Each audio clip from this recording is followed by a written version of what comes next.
DeFi course. So again, this is free. We're not shilling anything like that.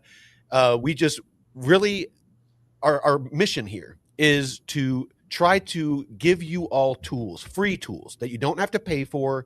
You don't have to jump through hoops, do anything crazy, but tools to learn DeFi, learn crypto, learn how to invest, responsibly, not trying to chase narratives or chase meme coins or anything like that. The slow, steady, responsible approach.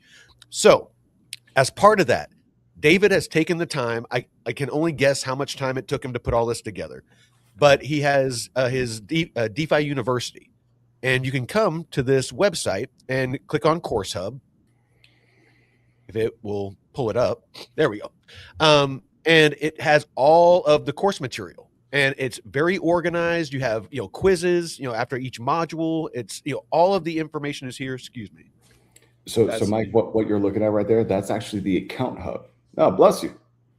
So you're looking at the account hub there. So that's where you can track your progress through all of the courses. So if you click on that continue learning button, it's going to take you to, the actual course material.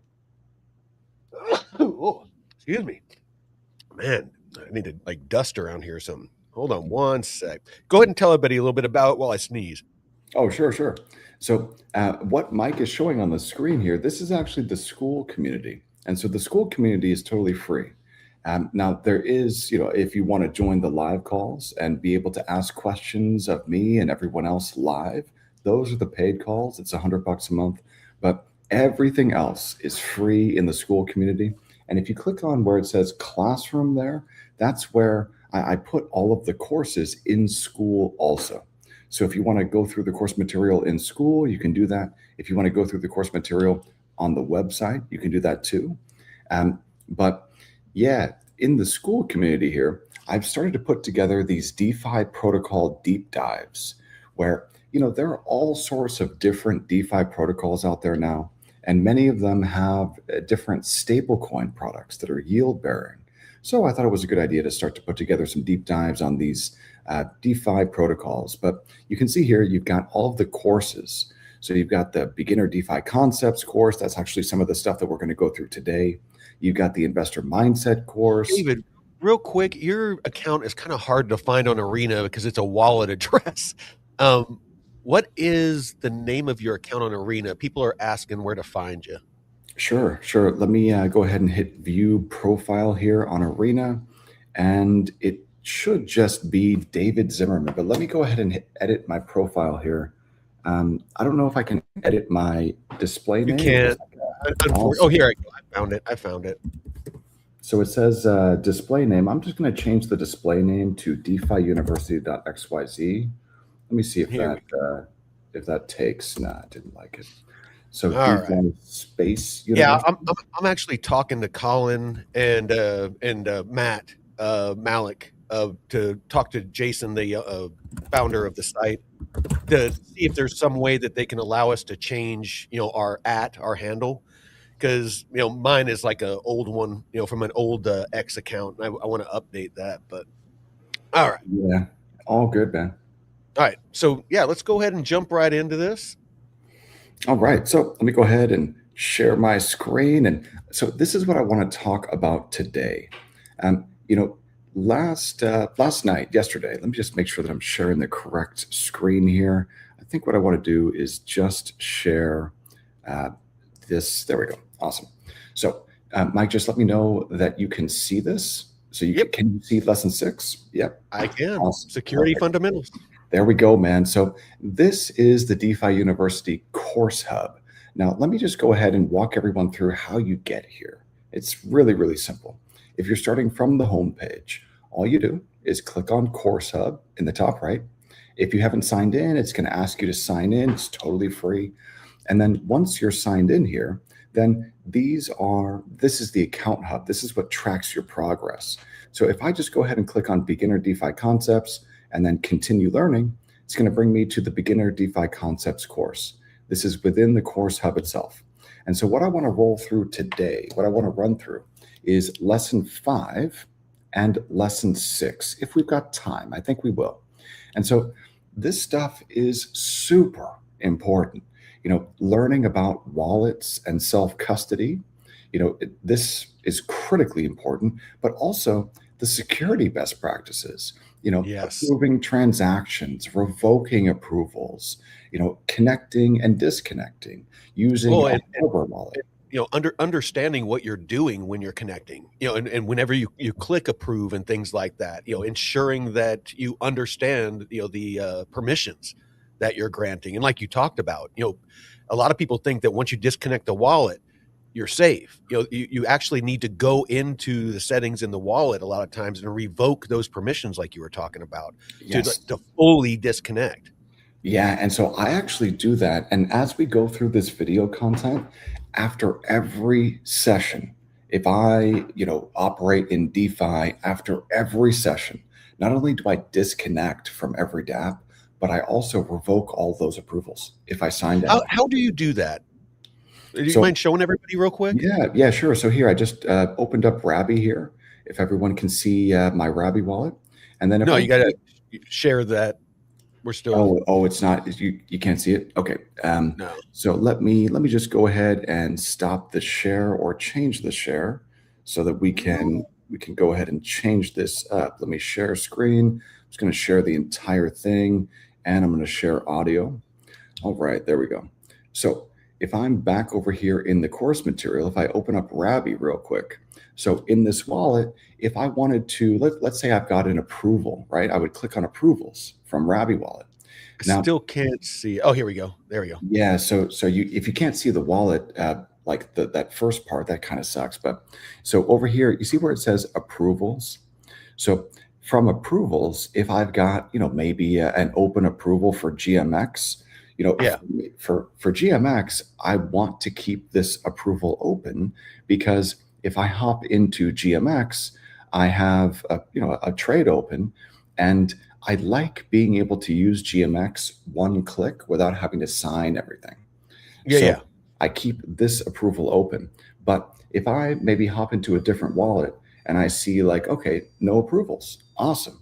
Or maybe, if I hop into the payments wallet, no approvals. Or, my Polymarket wallet, no approvals, awesome. I always make sure to revoke all of the approvals after every session. So once I'm done trading for the day, I will revoke this GMX approval. And I will always hop in to Rabby and disconnect. Not only do I revoke everything, but I also disconnect. So, that's just like a security best practice. And so, Mike, what I want to do here is I want to run through this video content. And I want to take a look and see, as we go through this, let's talk through the video content. I think this will be really valuable for everyone. All right, let's talk about a huge crypto security threat that honestly just flies right under the radar for most people. We're talking about the hidden permissions you grant from your wallet. It's a vulnerability that millions of us agree to without even realizing it, and today we're going to show you exactly how to protect yourself. So let me just ask you this straight up. Think about that new dApp, maybe a DEX or an NFT marketplace you tried out, 6 months ago. You did your thing, swapped a token, and then you just moved on. But what if I told you that one simple interaction might have left a permanent gaping back door right into your wallet? And this isn't some rare thing. We're talking about a massive number of crypto users. Yeah, beginners and even seasoned pros who have these old active permissions just sitting in their wallets for apps they completely forgot about. So why is that so dangerous? So Mike, I'm sure that you've gone to Uniswap and you've swapped ETH for USDC, and when you do that, you have to sign an approval. And now Uniswap is pretty good about it, but many other dApps are not, where when you sign that approval, you're actually signing an unlimited USDC amount. So like the Yeah. approval is for an unlimited amount of USDC. Well, if you don't revoke that approval and then the dApp gets exploited, or maybe that contract gets exploited, well, It's an guess what? open door. It really is. Well, it And happened yeah, to Jeff, my co-host.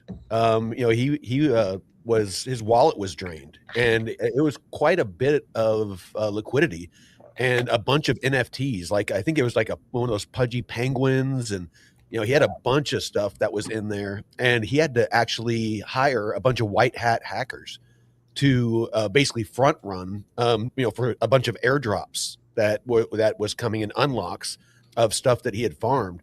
And so he had to jump through all kinds of hoops and was able to recover some of it. But it was quite the ordeal that he had to go through. Yeah, that's horrible, man. And, here's the thing. If we don't know the security best practices, then we become vulnerable the more that you operate in DeFi.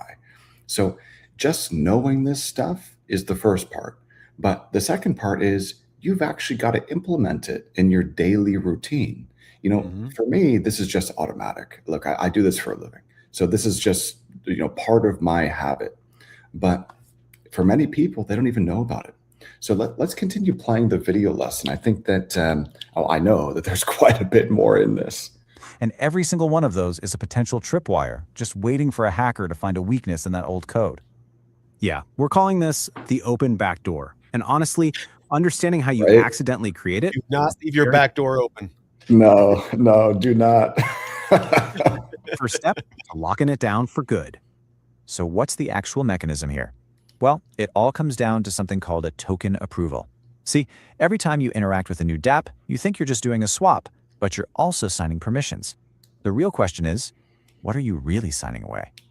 The easiest way to think about a token approval is to compare it to your credit card. When you're at a store, you give them permission to charge your card for a purchase. It's the same idea here. You're giving a smart contract permission to reach into your wallet and spend your tokens to do something for you. Would you ever give an unlimited spending approval to a merchant and then leave it there forever? No. You would never do that, right?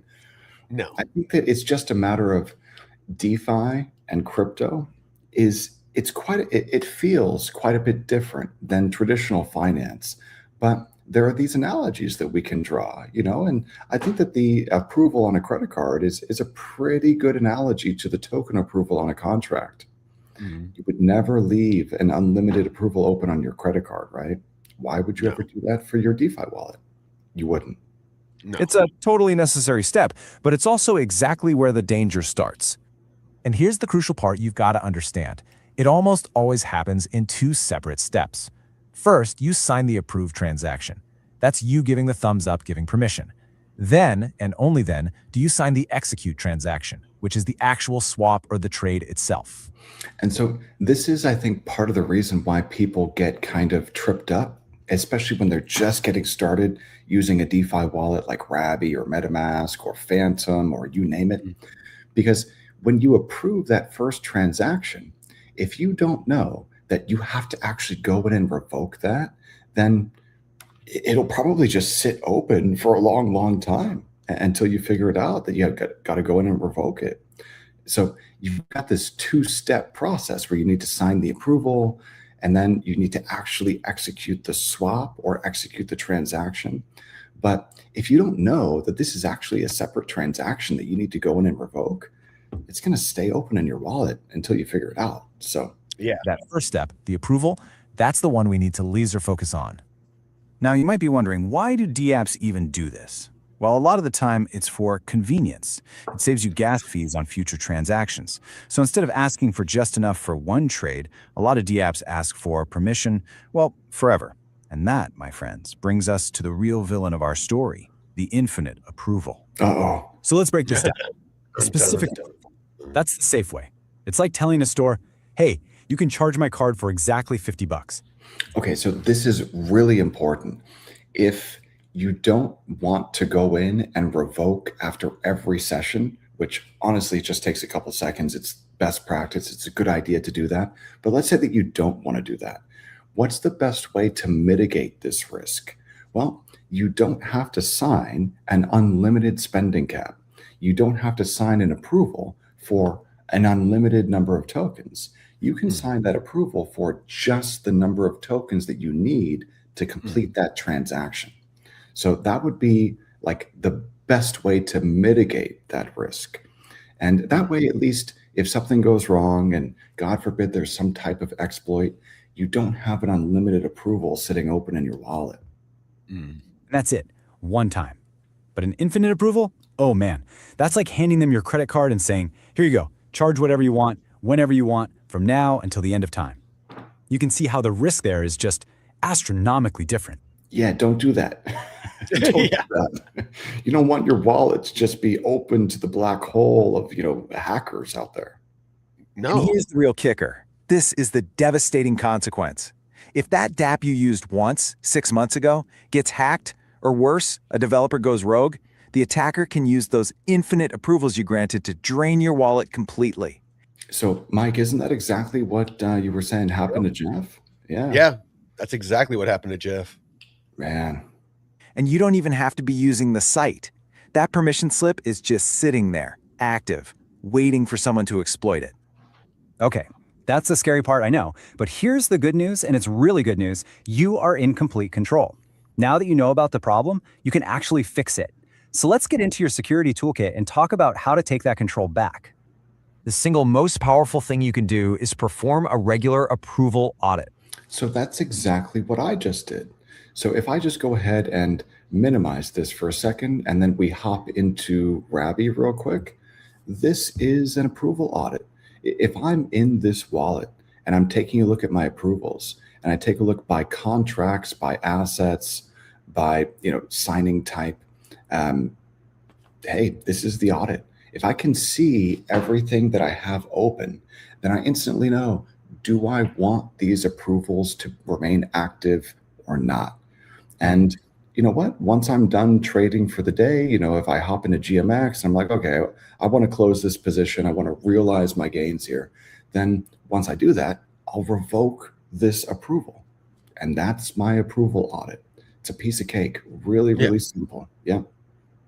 Seriously. Well, it's a small thing to do to protect your all of your liquidity, your account. Exactly right. And it should become part of your DeFi, just your DeFi best practices. Like, it's just a normal thing to do. For me, it's part of my habit. Like, this is just something that I do when I'm done operating. I always audit the approvals and revoke them. Always. It's a good muscle memory to get into. Just kind It of really at the end of your day or whatever, whenever you're done, doing DeFi, doing trading, whatever, just go in there, click, and just make that a habit at the end of each day. Exactly. And think about it this way. Would you ever log into your traditional bank account and then walk away from your computer and leave it logged in? Or walk up to an ATM, put your card in, put the pin in, Right. and then just walk away. You would never do that. You would never do that. I think the reason why people do that in DeFi and crypto is they don't really understand it. And so that's why we're going through this, because you need to understand these basic security best practices just to make sure that you're protected as you operate in DeFi. A routine checkup for your car, or going to the dentist for a cleaning. It's simple security hygiene. You just take a look at all the permissions you've handed out and you get rid of the old ones you don't need anymore. And the best tool for the job, hands down, is revoke.cash. So I don't actually agree with that. I think that if you're using Rabby Wallet, it's probably easier just to hop into Rabby and audit your approvals and revoke them from there. But revoke.cash is a great tool too. Now, one thing that I believe revoke.cash can do that Rabby can't is burning tokens. And so I'm not positive whether revoke.cash can actually burn tokens or not. But if you've ever noticed, Mike, sometimes you'll get airdropped scam tokens or airdropped all the time, man. And so if you ever get airdropped scam tokens or scam NFTs, Don't touch them. Never interact with them except to burn them. And when you go to burn them, you have got to be 100% positive that you are burning the right token or NFT. So here's why.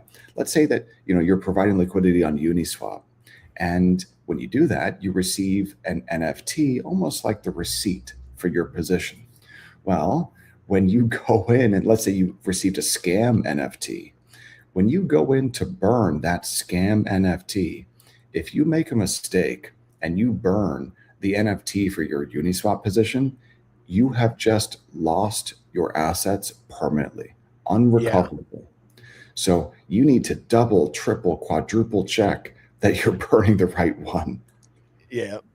So it looks like Freak Atomic is asking, do you only use Rabby as a wallet? Yes. Yeah. Okay. It depends on the chain that I'm operating on. So if I'm on EVM chains, I use Rabby. If I'm on Solana, I'll use Backpack just because I operate with a Trezor. So Backpack allows me to use my Trezor on Solana. If I'm operating on Sui, I'll use, they renamed it. I think it's called Slush now. I think that's the Sui Foundation wallet. If I'm on BitTensor Tau, I'll probably just be using the native BitTensor Tau wallet. I don't know, running through chains. Those are basically the chains that I use most often. So yeah, I hate MetaMask. yeah, I mean, MetaMask has really upgraded itself. Like they've done a lot of work to upgrade MetaMask over the last year and a half or so. But I think that I just prefer Rabby. It's very fast. It's easy to use. The only problem with Rabby is that it's really bad at calculating a P&L, like a daily P&L. So this is what I mean by that. So if I hop in to just my approvals here, just so that you can see the value of the wallet, like this is totally wrong. So every day when I hop in here and I take a look at the percentage amount, it's never correct. So yeah, that's something that kind of is annoying, but what can I do? So It's a free, super well-trusted tool that connects to your wallet and just shows you a clean list of every single approval you have ever granted. From there, you can spot the old ones, and with a single transaction, you just cut off their access. You set their allowance back to 0. The best practice? Seriously, just put a reminder in your calendar to do this once a month. It takes 2 minutes. But look, revoking approvals is just one piece of the puzzle, right? It's a critical piece, but to really, truly stay safe out here, you need a broader strategy. So let's build out a full 5-point safety plan. Number 1, verify everything. I mean everything. Double-check those contract addresses, bookmark your favorite sites so you don't get phished. okay, so on the verify everything point, this is really, really important. If you're starting to use a dApp that you've never used before, and maybe you don't even know that you've got the right URL, you should not be connecting any of your main wallets to that dApp. So don't be afraid to create a couple of burner wallets. Just hop in there to Rabby, hop in there to MetaMask, whatever your preferred wallet is, and create some burner wallets. And then you use those to explore new dApps. You never connect your main wallets to a new dApp ever. Okay, so Think of it as a firewall. Yep, it's going to protect you, and you got to make sure to do that. Another thing is never click on crypto or DeFi URLs or links in Google unless you are 100% positive that it's the right URL. So there are so many phishing scams on Google and on X and on Discord where what the scammers will do is they will have the URL. Aerodrome is a great example. There have been a bunch of Aerodrome phishing attacks, phishing scams, where the attackers will change the URL. It's aerodrome.finance, right? So they might make the URL aerodrome.fi, okay? And someone who doesn't know that that's incorrect, they'll connect to aerodrome.fi. That's the scam site. It will look identical to Aerodrome's site. But the moment that you connect your wallet to that, if you connect your wallet to that, it's just going to drain your assets. So that's why It's number gonna one, take your NFTs, all of your liquidity positions, everything. What would be kind of cool, Mike, is if you could put some type of reverse scam token in your wallet. Oh, I know, and, right? And then go to scam sites intentionally and connect to them to scam the scammers, because once once they drain all your stuff, it would just send all of their stuff to you. That would be kind of You know, cool. have a malicious smart contract in there or something like that as like Something. a, you know, like a landmine, and as soon as Just they interact with it, it scrutinize, drains their man. wallet. Yeah, That would man. be I cool. mean, and it's such a shame that people do that because look, if you've got the skill set to build and do that, why don't you do something legitimate? I don't get it. So, number one, though, never click on links to DeFi dApps or crypto sites from Google because you usually see a lot of phishing attacks on Google. So be cautious of that. I think that DeFi Llama is probably the only site to go to that I like really truly trust for links. But even there, you've I still got to bookmark, verify. I bookmark all of mine so Yes, that whenever I go to them, I'm using the bookmark and not clicking on a new, you know, link. Because I mean, what I've found to be the safest, where, you know, I don't have to worry as much. 100%. Yep. Second, start small. When you're trying a new protocol, for the love of God, don't throw your life savings in. That's such a good point. So, when you're working with a new protocol, number one, connect your burner wallet first. Number two, when you decide that you actually want to interact with the protocol and deposit assets and, start playing around with it, start small. So, what Mhm. does that actually mean? Well, let's say that you've got a $1,000 account. If you're going to connect to that new dApp, that new protocol, you might want to start with maybe $10, something very, very small, just so that you can play around with it a little bit and, you know, learn what it's like to deposit, learn what it's like to withdraw, learn what it's like to use other functions in the dApp. But you got to start small because God forbid something goes wrong. If you lose $10, well, you can recover from that. But if you got $1,000 account and you put your entire account into a new protocol because you felt some type of FOMO or you thought that you were gonna, you know, Or there's like a high APR, you know, like, you know, it's a newer site, and a lot of times they'll incentivize people with, you know, high yields to, you know, try to draw liquidity, and you're, you know, rushing to get in there. And yeah, you connect and your whole freaking, you know, portfolio's in there.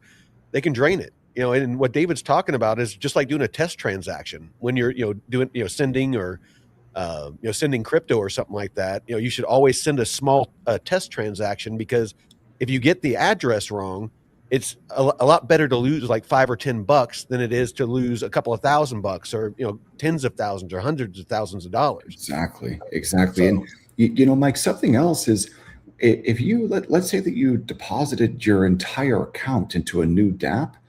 mhm. Let's say that the dApp it's not a scam, it's legitimate.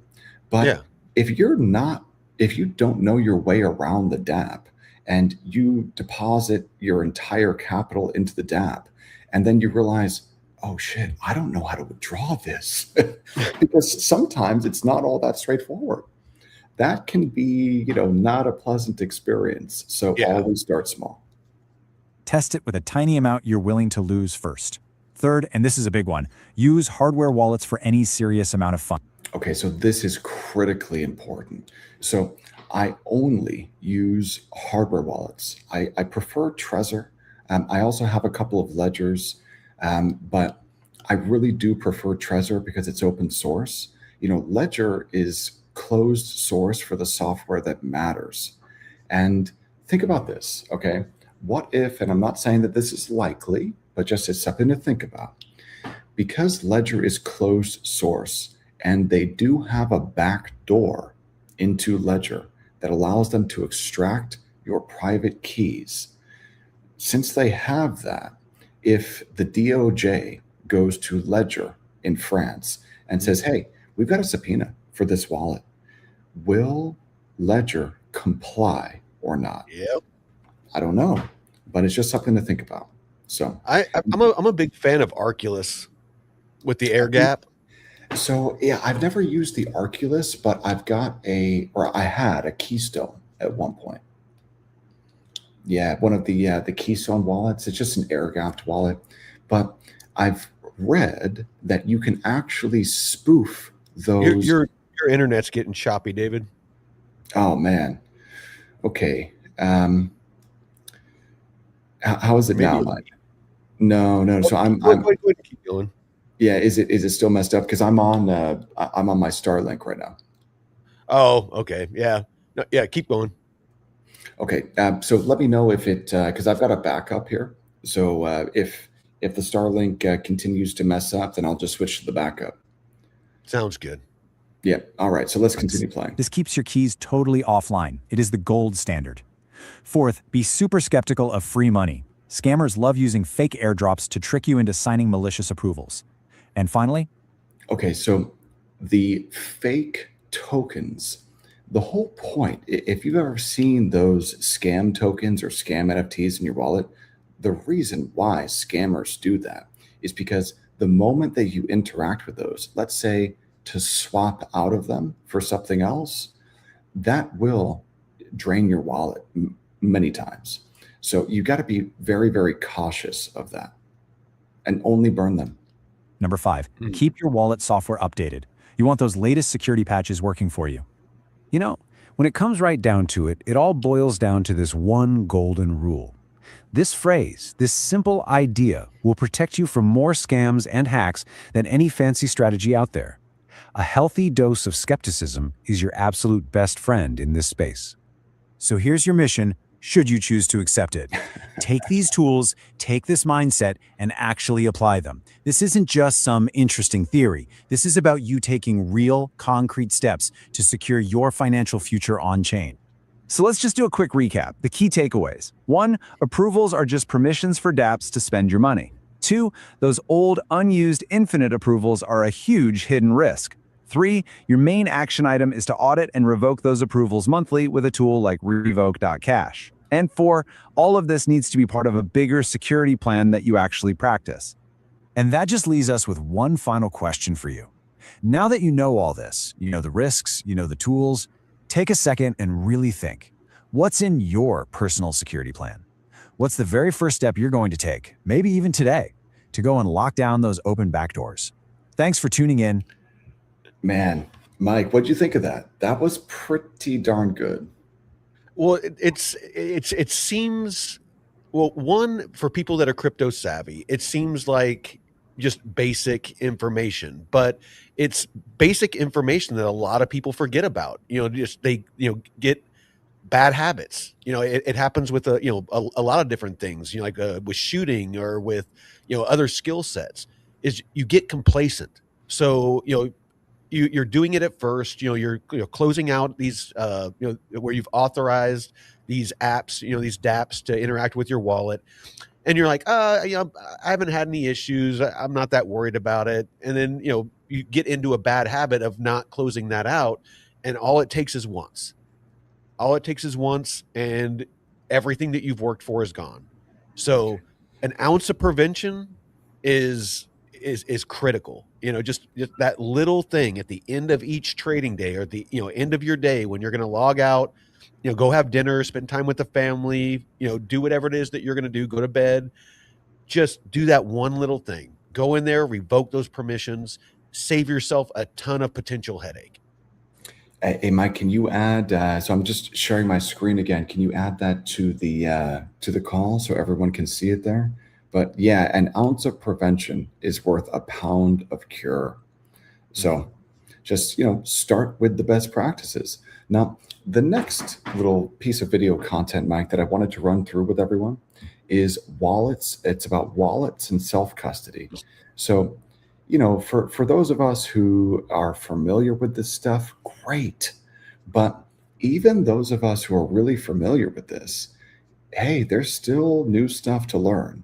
So let's see if we can play through this. I think for the people who are just getting started, this will be really valuable. So I'm going to go ahead and hit play.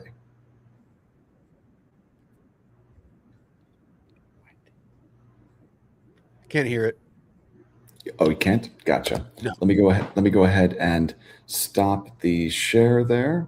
And all I'm going to do is make sure this time that I hit the share sound button. Okay, share system sound. Got it. Great. There we go. Let's rock and roll. But it's also a massive responsibility.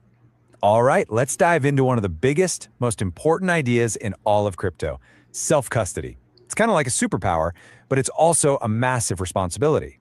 Today, we're going to break down exactly what it means to be your own bank and how you can take total control of your digital money. You've probably heard this phrase a million times, right? In crypto, you are your own bank. And yeah, it sounds amazing, but what does that actually mean in practice? Stepping away from the system we've used our entire lives? Well, it's a much bigger deal than you might think. So let's cut to the chase. When you're the one in charge, when you're the one holding the keys to the vault, what does that really mean for your money? And this gets to the very heart of it. On one hand, you have this incredible opportunity for complete financial freedom. But on the other hand, the responsibility is 100% on you. So this is the critical point. When you self-custody your own assets, when you own your private keys, the responsibility, the onus is on you. You have to make sure that you follow security best practices. You have to make sure that you don't sign a malicious transaction. You have to make sure that you don't connect to a malicious dApp. So it's all on you. But that's the whole point. You want sovereignty. And if you don't own your keys, you don't own anything. So if you think that you've got assets on Coinbase, guess what? You don't. Because Coinbase or any centralized exchange, they can at any time freeze your account. And good luck getting anything back if they do that. So if you don't own your keys, you don't actually own those assets. The same thing is true with a traditional bank account. When you deposit dollars at Bank of America, you don't actually own that. You have an IOU. And Well, go and try to withdraw more than I think like $5,000 or $10,000 and watch what happens. Oh my goodness. So the last time I had a problem with that, I was sending an $8,000 wire transfer. Okay. And I was using B of A to do that. And they canceled the wire. And I thought, what the hell? Why'd they cancel the wire? And then all of a sudden I get a phone call from the fraud department at B of A. And I'm thinking to myself, what the fuck? And so I'm speaking to this lady and she starts asking me, why are you sending this money? Who are you sending it to? Why? What's the purpose?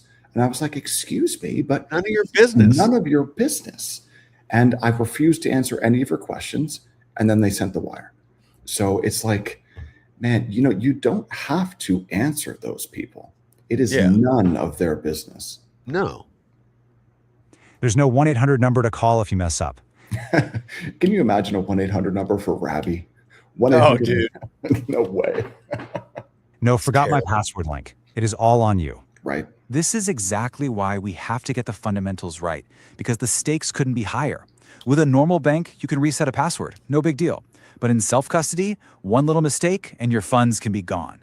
And I don't just mean lost. I mean vaporized, irretrievable, forever. Okay, so how do we manage that kind of risk? Well, it all starts with understanding the technology that makes this whole thing possible. So let's break down the absolute foundation of your control, your digital keys. The easiest way to think about this is with a mailbox analogy. Your public key, your wallet address, that's like your home mailing address. You can give it out to anyone so they can send you crypto. It's totally safe to share. But your private key, that is the physical key that opens the mailbox. It's the only thing that proves you own what's inside. Okay, and so something really important to know about this is your seed phrase.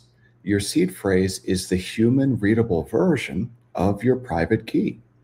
So that seed phrase, that 12 or 24 word phrase that you write down when you create a new account, you create a new wallet, that phrase, you should never have that phrase stored digitally. When you write down that phrase, I think the best thing to do is to stamp it into a piece of metal. And it might even be a good idea to have a backup, or maybe even a backup of the backup. And think about this also. When you pass away, you want to make sure that your family can retrieve your assets. Because what are you doing this for if not to be able to provide for your family? So when you die, if they can't get your seed phrase, your private key, then they can't access. It's lost forever. So you got to think about that. You would never ever share that key, right?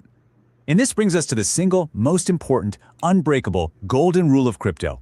If you remember one thing from all of this, let it be this. Whoever has your private key controls your funds.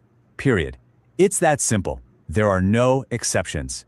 And if you don't own the keys, you don't own the coins. Mm-hmm. So now that we get what a private key is, let's talk about the thing you're actually going to protect. It's basically a human-friendly version of your private key, and it's your master key to everything, the seed phrase. So what is it? A seed phrase is just a list of 12 or 24 simple English words. But don't let that fool you.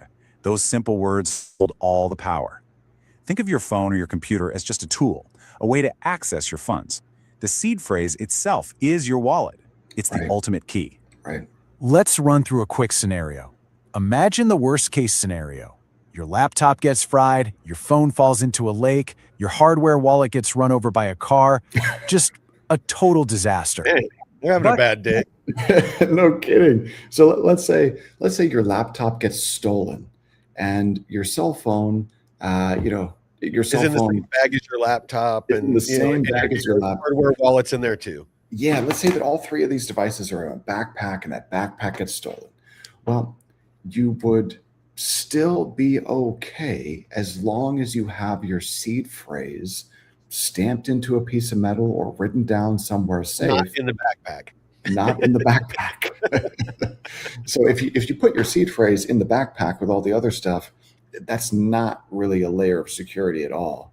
But if you store your seed phrase somewhere safe, then it doesn't matter if these devices get lost or compromised, because the only way to sign transactions, if you've got your assets on a hardware wallet, is if you know the PIN to the hardware wallet. So, or if you can verify, with a thumbprint or something on the hardware wallet. So if you can't verify ownership of the hardware wallet, then you can't sign transactions. So that means if someone steals your hardware wallet, they can't actually move your assets. So you could just recover them by using your seed phrase. So make sure not to store your seed phrase somewhere that anyone could just grab it. Not a good idea. Total disaster. But you were smart about it. You wrote down that seed phrase on a piece of paper and you stored it somewhere safe and offline. Guess what? You're totally fine. Right. This is the magic of it. Your funds are 100% safe. Because you have those words, you can just go buy a new device, punch them in, and bam. All of your assets are right there waiting for you. The money was never on the device. It's on the blockchain. The seed phrase is just the key. Right. Okay, now let's flip that. Your device is perfectly fine, works like a charm, but someone finds that piece of paper with your seed phrase on it, or maybe you just lose it. In that case, it's game over. Your funds are gone, forever. The device doesn't matter one bit. The person who has the phrase has the crypto. Right. That's the important thing to understand. Your assets really kind of are your seed phrase. So with DeFi Don, all you got to do is you got to kidnap DeFi Don, and you got his seed phrase. Well, I mean, even then you wouldn't, Well, he said he got it tattooed. So if it's tattooed on him, all you got to do is kidnap DeFi Don, and you got his portfolio. I mean, the best thing to do, I think, is to just memorize the seed phrase, because it's only 12 words. So as long as you memorize those 12 words in order, then your seed phrase your assets can never be stolen from you. But don't forget the thing, right? It is that serious. Okay, so we've got the theory down. We understand keys, we understand seed phrases. Now let's talk about the practical tools you'll actually use to manage all this stuff. Crypto wallets. You've basically got two main flavors here. First, there are hot wallets. These are things like mobile apps or browser extensions. They're always connected to the internet, which makes them super convenient. But that online connection also makes them a bit more vulnerable. So not only are they vulnerable because of the fact that they're always online, but here's another reason why they're so vulnerable.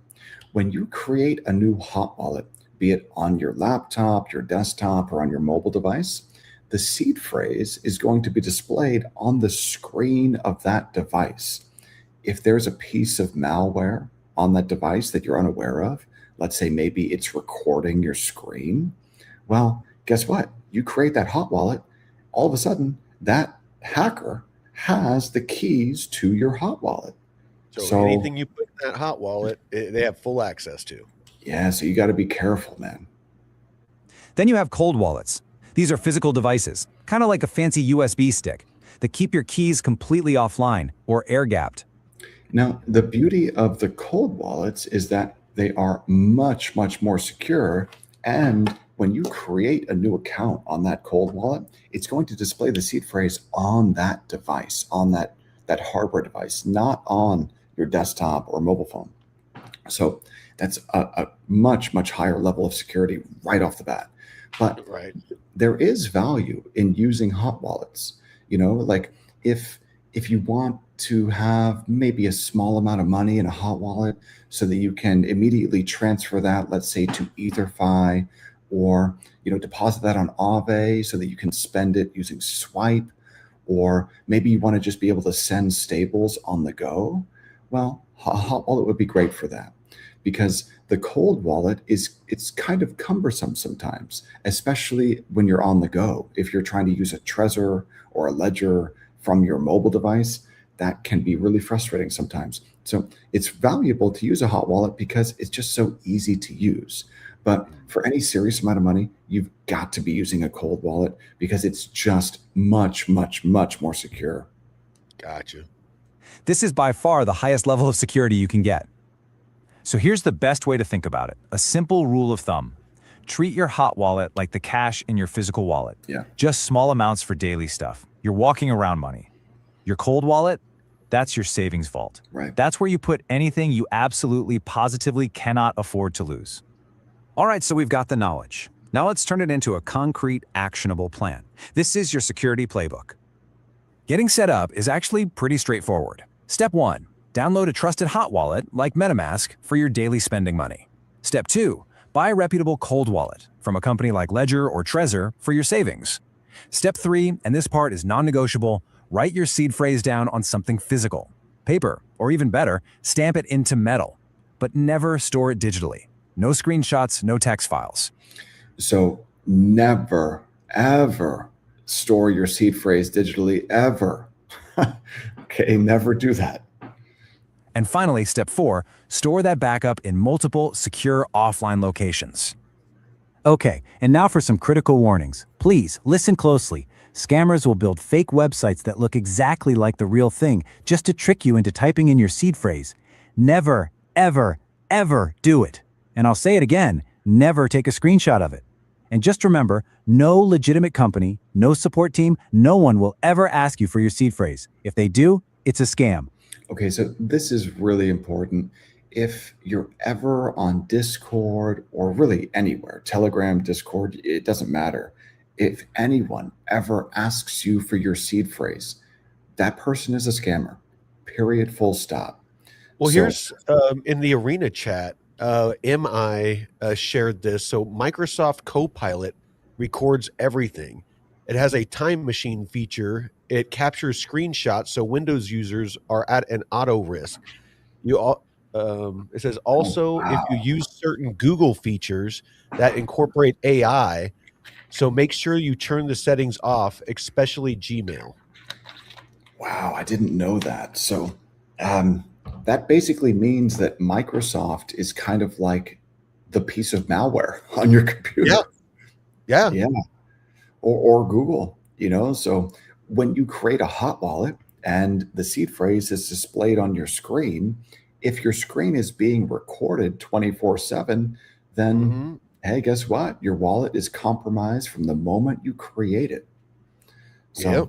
that's why a hot wallet is either going to be a burner wallet that you use just to connect to dApps and explore them, or it's going to be for your walking around money. Small amounts of money where if that wallet was compromised and you lost everything, you wouldn't, be killed in the crib, so to speak. Gator needs some walking around money. Yeah. Oh man, that was a great movie. What was the name of that movie again? The other guys with Yeah. Will Ferrell and Mark Yes. Wahlberg. He's Oh, like, that- Gator needs walking around money. Isn't that where he's a pimp, right? That was great. He's a cop, but he was a pimp back in college. Right. That was hilarious.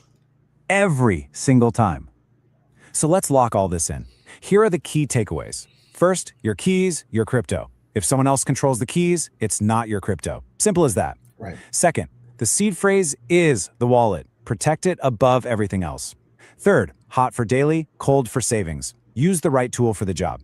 And finally, back up that phrase securely, offline, and in more than one place.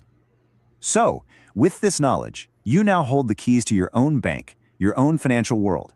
It's an incredible amount of power, but it's also a profound responsibility. So the final question really is, are you ready to be the vault? Hell yeah, I'm ready to be the vault. What about you, Mike? I'm definitely definitely got reminded of some stuff going through this, because again, you can be in crypto for years and just on a daily basis. Like, I mean, I'll be honest, I haven't been going in and checking in my hot wallets and revoking. I There's not a whole lot of websites that I use for DeFi, but still, again, it's just you need to get in that muscle memory, because all it takes is going to check out a new protocol. I mean, especially with doing the channel and some of the stuff that we do, we're always going and checking out new protocols and things like that. And that's why I got in the habit of using like you were talking about, kind of burner wallets that have little to nothing in them, so that I can connect to those protocols and still go through the functionality and show people on the streams, but at the same time I'm not exposing my entire portfolio to this platform that I don't know if it's malicious. I don't know what security that they have in place. I don't know if they've been audited. You just don't know. Exactly. Exactly. It's always best to be cautious. You don't necessarily have to be suspicious of everything, but just, be conservative, be cautious, start small, use a burner wallet to connect to dApps that you're not familiar with at first. And then once you're comfortable and you've done the work, then you can use your hardware wallet to connect. Let's see, Mike, what do you think about this phase one, this knowledge check for the video lesson that we just went through? How about question one? What is the difference between a public key and a private key? What would you say the difference is? Well, I mean, I would say that the public key is the key that you're giving people to to send you crypto, or send you value, and that's the one that's visible to the public, and then the private key is the one that's actually doing the authorizing. That's the one that's actually the controlling factor. So one is a read only. The public one is a read only, whereas the private one is the one that actually controls. Right. The private key allows you to sign. Now, the seed phrase is the human readable version of that private key. So what is the seed phrase and why is it critical, would you say? Oh, I mean, obviously the seed phrase is, it's your ownership. It's to prove that you own that wallet, and that crypto that's in that wallet. And that's why if you lose that and somebody else gets a hold of it, they now own it. So, kind of like, back in the day, it's, if you had a deed to a property and somebody was able to steal that deed, potentially they now own that property. Right. So, it's basically the same thing, or if somebody steals the key to your car, they might not own it, but they can open it, they can drive it, they can, do all the things. They can take it to a chop shop and, hack it up, and, same thing they do with crypto, drain your wallet, move that crypto around, maybe buy some Zcash so that you can't see, Right. after they buy it, they can sell it. And, or, if they have that tornado cash, I know they shut that down, but there's all kinds of malicious things they can do with it. And you'll just never see that, liquidity ever again. Got to be careful. So let's take a look here at question 3. Mike, what would you say is the biggest difference between hot and cold wallets? I would say the biggest difference would be one is more secure and the other is more accessible or more usable. So the hot wallet allows you to interact very quickly, very easily, to spend or to use DeFi and trading and things like that. Whereas the cold wallet is air gapped. It's it can be it's a physical device that you can have in a safe, or that you can basically have separate of the internet, to where unless you're actually have that plugged in and logged into it, there's really no way for anybody to get into it without the seed phrase. Right. Yeah. So for me, the hot wallet is something that you use that's convenient. It's Mhm. for your walking around money. But the cold wallet, that's really your vault, right? That's where you keep like significant amounts of money, or that's where you keep stuff that you really want to keep secure. So when should you use a hardware wallet, would you say? As far as the hardware wallet, I mean, that's again, like you said, I mean, that's your vault. That's your storage long term. So if you like your Bitcoin, if you're not going to be using it for DeFi or anything like that, that's your long term savings. That's what you're building up as your nest egg. That's what I would use a cold storage wallet for. Anything that you're not actively, any liquidity you're not actively using in DeFi or trading. I actually use a hardware wallet. I use a hardware wallet almost daily. And the reason I do that is I keep my assets on my hardware wallets. And then that way, when I want to go and sign a transaction, I have to actually physically sign on the Mhm. hardware wallet itself. So I connect the hardware to Rabby, and then I can connect Rabby to a dApp. And then the signing transaction, that signing request, goes through the dApp to Rabby to the hardware wallet, where I have to physically sign it. After I sign it, then the transaction is approved. And so Mhm. that layer of security, that is critical when you start operating in DeFi with large sums of money. So really important to get that set up when you're just getting started, I think, even. Yeah. Now, what happens if you lose your seed phrase, but you don't lose your devices? Let's say that it was on a piece of paper, and that piece of paper got water damage, so it's not readable anymore. But you still have your devices. What happens in that case, would you say? Well, I mean, technically, as long as you still had the device and knew the pin and everything, you'd still have access to those funds, and you could look at the seed phrase and rewrite it down. But if you lost the seed phrase, like say it was in a backpack on a stamped piece of metal or on a piece of paper or in a notebook, and somebody finds that and knows what they're looking at, then potentially you could lose all your assets because they could they could get another device, input that seed phrase, and have full access to all of your funds. Exactly. Yeah. So the seed phrase kind of sort of is your bank account. If you lose the seed phrase, then you can't recover those assets. But if you lose the seed phrase and you've still got the devices and you can actually log in and sign with those devices, then you still have access to your assets. You just don't have a backup of them anymore. So it's probably a good idea if you ever lose a seed phrase to an account and you still have access to that account to just open up a new wallet, send and write down that seed phrase and send those assets to that new wallet so that you've got that backup again. Super important. So I think, Mike, we've run out of time, man. Um, Absolutely. yeah, good meeting starts and ends on time, right? It does. It does. Oh, I wanted to touch on that wallet hack. So I was farming airdrop, and I've been in the space for like half a decade, and I was farming a testnet project, and my wallet was still connected to their dApp. And I look at my wallet one day, and all of my shit was drained. I had a little pudgy, like 8,000 in assets, and I went to their Discord because there was nothing on their Twitter. And they said that their front end was hacked, and my wallet was still connected, and they had access to everything. And some other people were in the Discord, like saying, "What the fuck's going on?" My wallet was drained, and the team just like disappeared after that.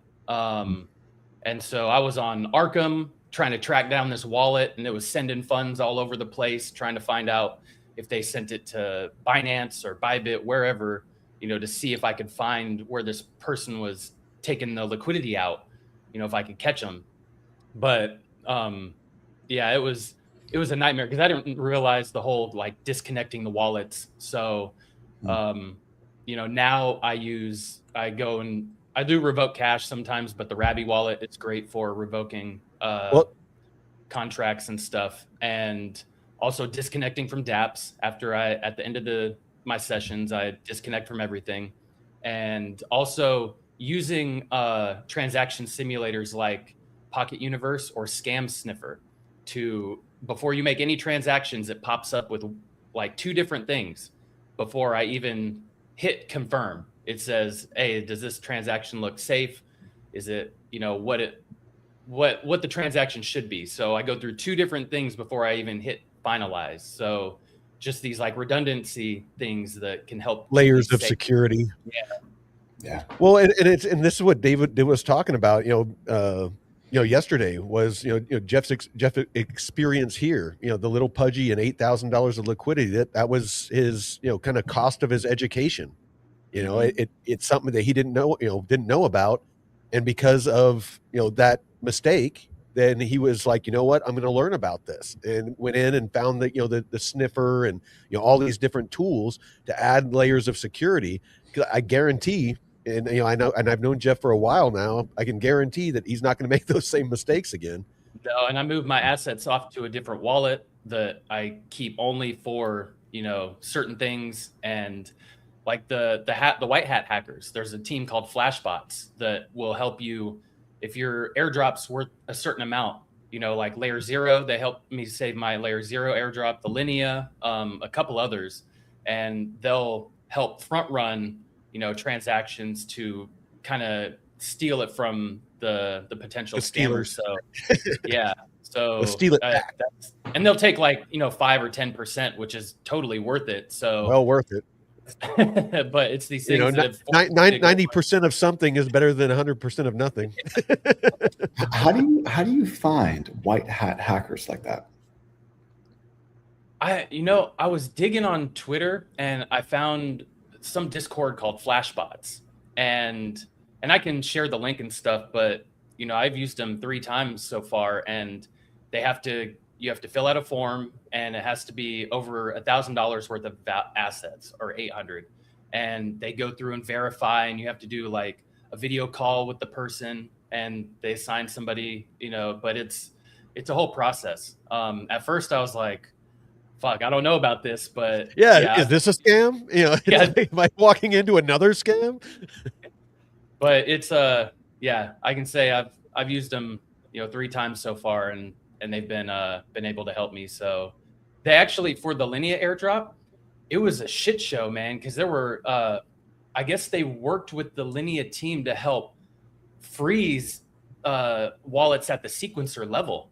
So it was like a whole organized thing to help save like millions of dollars of assets. And that made me wonder, like, how much control do they have at that, the blockchain level? That's a really good point, Jeff. That is a really good point, man, because we think that, hey, if you own your seed phrase, then you have custody of your assets and no one can take them from you. No one can freeze them. Well, maybe that's not entirely true, Yeah. So I think it depends on the chain that you're operating on and the asset that you're holding in the wallet. But again, I probably don't know as much as you do, Jeff, about how they're able to use sequencers to, I guess, freeze wallets or maybe freeze specific tokens. I learned about that, and I was just really made me kind of step back and, oh shit, there might be a lot more weird stuff that we might need to ask. And the base, if base does an airdrop, I'll probably end up having to use them again. So I wonder if they'll try and do the same thing, because it was because I noticed before the Linea airdrop announcement or had TGE, the scammer was in my wallet doing a bunch of transactions to try and simulate or set up an automated bot to send microtransactions to make sure his script was running for the airdrop. So I noticed there were a bunch of failed transactions when the airdrop actually happened, and he couldn't do shit. So were you able to dox the location of that scammer? No, I was actually asking am I in on the Arena, because he does like research and analytics and stuff, and he knows some people that can track down stuff like that. So I need to DM whoever my is and see if there's a possibility to like track that down. Because yeah, I tried looking on Arkham, and it was just all kinds of sending to different wallets and hot and cold, or cold, not cold wallets, but yeah, like Bybit, and I even reached out to Binance to try and see if they could find out who this person was, but it's just really convoluted. I mean, So, a lot of the times, man, these hackers don't exactly have the best OPSEC. So like you probably can dox their locations if you're good enough at doing that, I guess. yeah. Yeah. But you guys, I gotta run, man. Yeah, this I has gotta been run. a lot of fun. So Yeah. real quick, I just want to remind everybody, if later this afternoon, 3 p.m. Pacific, 6 p.m. Eastern, David and I and Jake will be doing an advanced DeFi. It's our weekly advanced DeFi course. So if you want to tune in for that, and then also again, link in the description on YouTube and on in our profile on Arena, you can find David's DeFi University course. So till tomorrow. Awesome. Thanks, you Mission guys. Crypto Peace.